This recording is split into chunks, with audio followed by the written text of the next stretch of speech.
Before anything else, I need you to pause for a moment. Don't skip this. Don't get distracted. Take a deep breath and notice what is happening inside you right now. If you are here, there is a reason. Maybe you can't explain it in words, but something in your heart has been longing for more of God. A quiet spiritual hunger, a deep desire for peace, for direction, to feel the presence of the Holy Spirit again like before. Maybe in recent days you have kept praying, kept doing the right things, kept believing, yet inside something feels blocked. Your faith feels heavy. Your prayers seem stuck. Your heart feels distant, confused, tired of fighting alone. And in the silence, that question begins to rise. God, why do I feel this way? And this is exactly where the Holy Spirit loves to move. Because he doesn't only draw near when everything is fine. He comes close when the heart is open, vulnerable, tired, ready to be restored. Maybe you've tried to fill that emptiness with your own strength, with distractions, with more effort, with more words. But there is a spiritual truth few people understand. God's presence is not forced, it is attracted, and there are simple, quiet, yet deeply powerful actions that completely change the atmosphere of your spiritual life. Today, you are going to learn what those actions are. They are not rituals. They are not formulas. They are inner choices that create space for the Holy Spirit to move, to speak, to heal, and to renew everything that feels heavy inside you. As you listen to this video, allow your heart to slow down.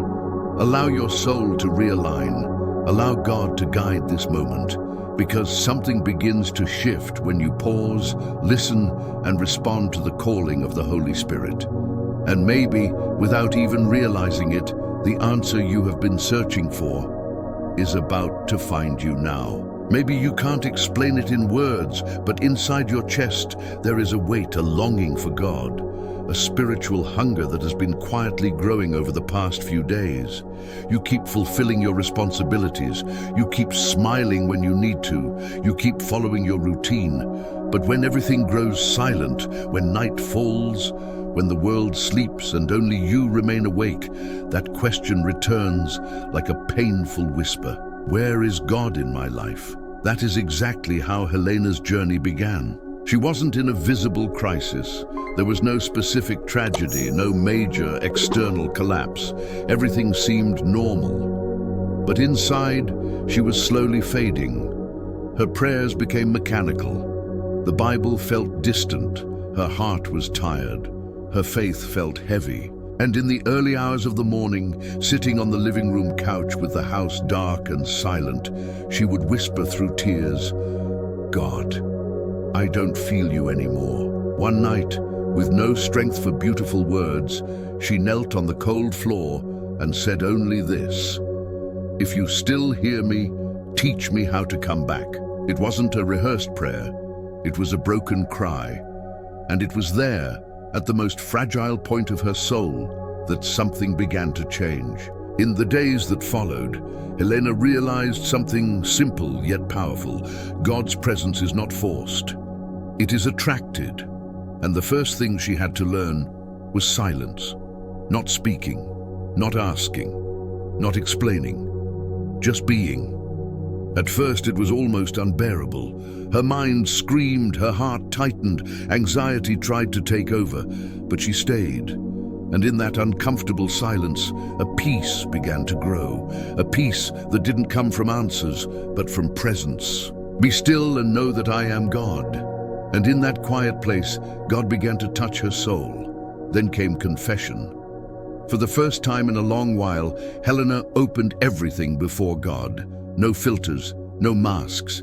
She spoke of her guilt, fears, resentment, mistakes, thoughts no one else knew. She cried like she hadn't cried in years. And in that cry, the weight began to lift, as if her soul were being washed from the inside.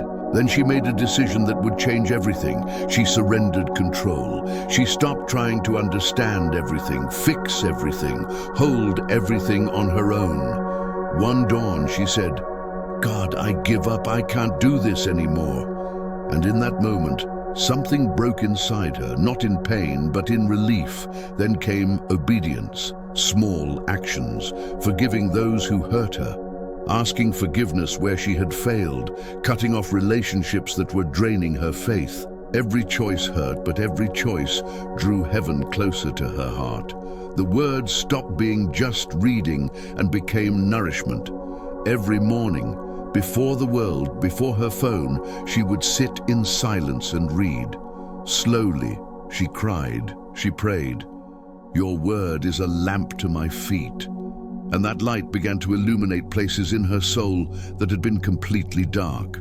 There were days when she prayed and felt nothing, no emotion, no answers, just emptiness.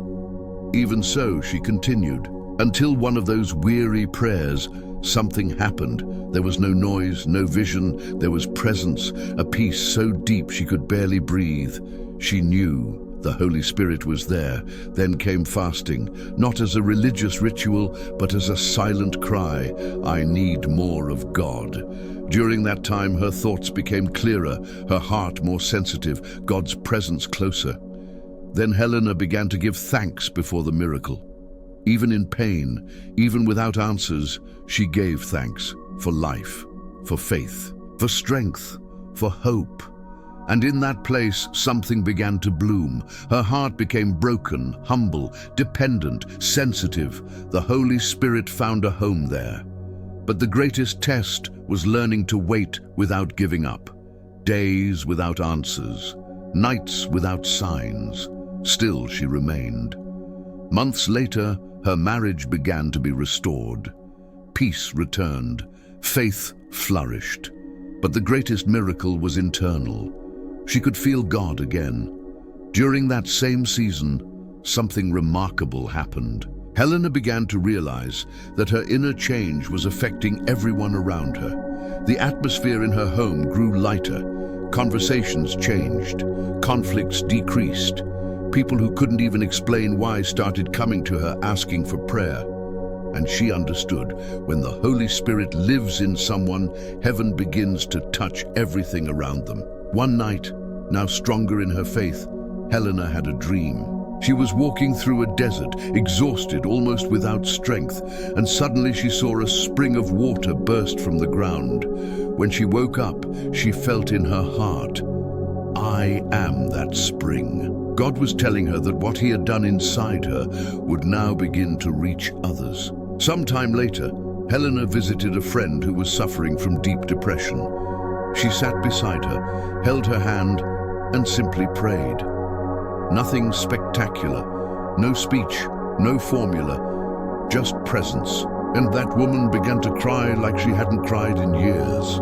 Days later, she said that night marked the beginning of her healing. That was when Helena understood something final. The 10 actions that had attracted the presence of the Holy Spirit into her life were now becoming a channel of life for others.